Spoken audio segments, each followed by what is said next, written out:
Hello friends, कैसे हैं आप सभी। आशा करता हूँ आप सभी बहुत अच्छे होंगे। आज की वीडियो हम इस एसएमपीएस पावर सप्लाई को आपके सामने ही रिपेयर करके बताएंगे। तो आप यहाँ पर इसकी कंडीशन देख पा रहे हैं कितनी बुरी तरीके से जल चुका है। तो देखिए, ये कस्टमर लाया था और इसी कंडीशन में मेरे पास आया है। इसकी आउटपुट वोल्टेज की बात करें तो ये 4 वोल्ट का होगा, यानी 5 वोल्ट का होगा या 4 वोल्ट मान लीजिए। ये आउटपुट में करीब 4 वोल्ट से लेकर 5 वोल्ट की आउटपुट हमें दे देता है। तो सबसे आपको क्या करना है कि इसके वायर को निकाल लेना है। जो इसके कैब में से वायर लगे हुए इन्हें आपको डिसोल्ड करके निकाल लेना है। इसकी जो आउटपुट वायर है वो भी आपको यहाँ पर निकाल लेना है। तो देखिए, यहाँ पर मैंने इसे निकाल लिया है। कुछ इस प्रकार का ये एसएमडी पावर सप्लाई दिखती है। तो देखिए, सबसे पहले आपको क्या करना है कि ये जला हुआ जो रेजिस्टेंस आपके सामने नज़र आ रहा है इसे चेंज करना है। तो इस रेजिस्टेंस की वैल्यू की बात करें तो ये आपको यहाँ पर 10 ओम से लेकर 100 ओम के बीच में आप कोई भी रजिस्ट्रेशन लगा सकते हैं। वाट की बात करें तो 0.5 वाट में आप इस रजिस्ट्रेशन को यहाँ पर लगा सकते हैं। तो देखिए, यहाँ पर हमने 10 ओम 0.5 वाट की यहाँ पर एक रजिस्ट्रेशन लगा ली है और ये जली हुई रजिस्ट्रेशन ये रही। तो अब आपको क्या करना है कि अब आपको यहाँ पर जो 220 वोल्टेज आते हैं उसमें इसको इन करना है, लेकिन आपको यहाँ पर सीएच लैम्प के साथ इसे लगाना होगा। तो हमने यहाँ पर अपने वायर को कनेक्ट कर लेते हैं यहाँ पर, और इसे सीएच लैम्प के साथ कनेक्ट करके देखते हैं कि क्या होता है। तो सीएच लैंप इसलिए लगाया जाता है कि क्योंकि यदि इसमें कोई शॉर्ट सर्किट हो यानी फॉल्ट होगा तो हमारा सीएच लैंप ग्लो होगा और हमारी पावर सप्लाई सही रहेगी। अदरवाइज यदि आप डायरेक्टली यहाँ पर 220 वोल्टेज देते हैं तो आपका ये रजिस्ट्रेशन यहाँ पर जल सकता है। तो इसीलिए हम इसे सीएच लैंप के थ्रू ही इसमें पावर सप्लाई देते हैं। तो देखिए, इसमें हमने वायरों को सोल्डर कर लिया। अब हम इसे अपने सीएच लैंप के साथ कनेक्ट करते हैं। तो देखिए, मैंने इसे कनेक्ट किया तो हमारे यहाँ पर सीएच लैंप ग्लो कर रहा है, यानी सीएच लैंप जल रहा है। तो आप यहाँ पर देख सकते हैं, जैसे ही मैं यहाँ पर प्लग लगाता हूँ हमारा सीरीज लैंप यहाँ पर जलने लगता है, यानी इस एसएमपीएस पावर सप्लाई में और कोई भी यहाँ पर फॉल्ट रह गया है।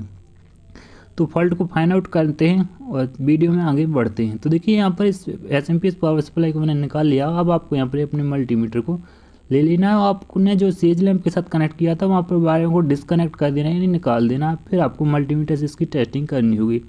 तो सबसे पहले इस एसएमपीएस पावर सप्लाई में एक इनपुट वोल्टेज पे एक डाइकोड लगा होता है। उस डाइकोड को आपको चेक करना होता है। जो डाइकोड काम करता है, जो एसी वोल्टेज आते हैं उसी डीसी में कन्वर्ट करता है।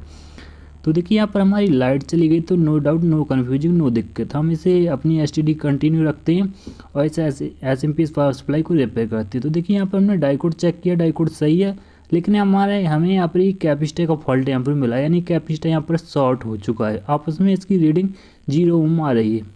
तो अदरवाइज मल्टीमीटर को यदि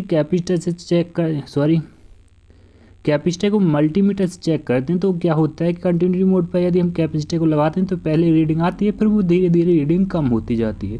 लेकिन यहाँ पर डायरेक्टली हमारी शॉर्ट रीडिंग आ रही है। आप देखिए, जैसे ही हम इस कैपेसिटर की लैकों को लगाते हैं तो ये मल्टीमीटर का रेड एलईडी ग्लो करता है, यानी कैपेसिटर ख़राब है। तो अब आप यहाँ पर देख पा रहे हैं कि हमने एक न्यू कैपेसिटर यहाँ पर लगा लिया है। अब हम इसमें पावर सप्लाई देकर देखते हैं कि आखिर क्या होता है, क्या इसमें और कोई फॉल्ट है या फिर नहीं। तो हमने इसमें वायर भी कनेक्ट कर लिए और हम इसमें पावर सप्लाई देते हैं। तो देखिए, यहाँ पर मैं पावर सप्लाई देता हूँ। सीएच लैंप के थ्रू ही आपको यहाँ पर पावर सप्लाई देनी है।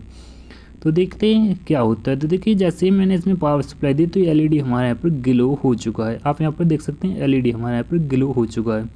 तो यानी ये हमारे यहाँ पर लगभग जो हमारा एसएमपीएस पावर सप्लाई हमारी ठीक हो चुकी है, क्योंकि आउटपुट में वोल्टेज आ गए हैं। कितने वोल्टेज आए पता नहीं।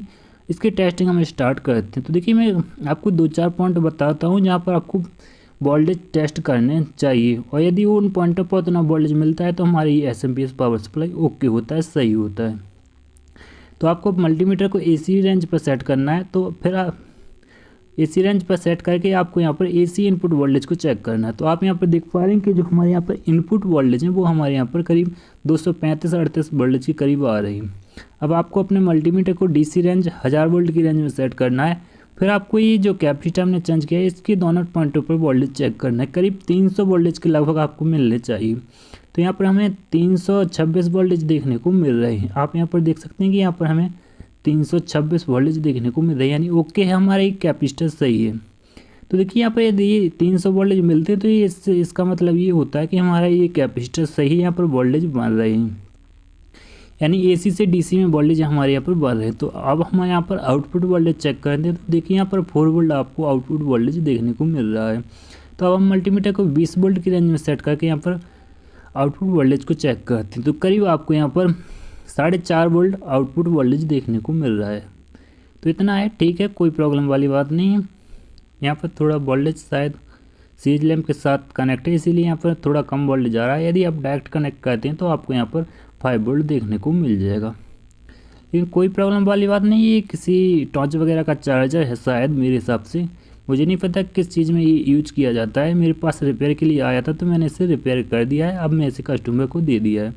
तो देखिए, रिपेयर करने के बाद यदि आप इस पीसीबी को थीनों से इसे क्लीन कर देते हैं तो इसकी थोड़ी लॉन्ग लाइफ बढ़ जाएगी, क्योंकि इसमें जो नमी वगैरह होगी वो यहाँ पर क्लीन हो जाएगी और ये थोड़ा ज़्यादा दिनों तक चलेगा। तो इस प्रकार से आप अपनी रिपेयरिंग स्किल को भी इम्प्रूव कर सकते हैं। तो आशा करता हूँ आपको वीडियो पसंद आया होगा, तो इस वीडियो को लाइक कर दीजिएगा, तो चैनल को सब्सक्राइब जरूर कर लीजिएगा। और यदि कोई डाउट रहता है और उसे डिटेल में समझना चाहते हैं तो चैनल पर कमेंट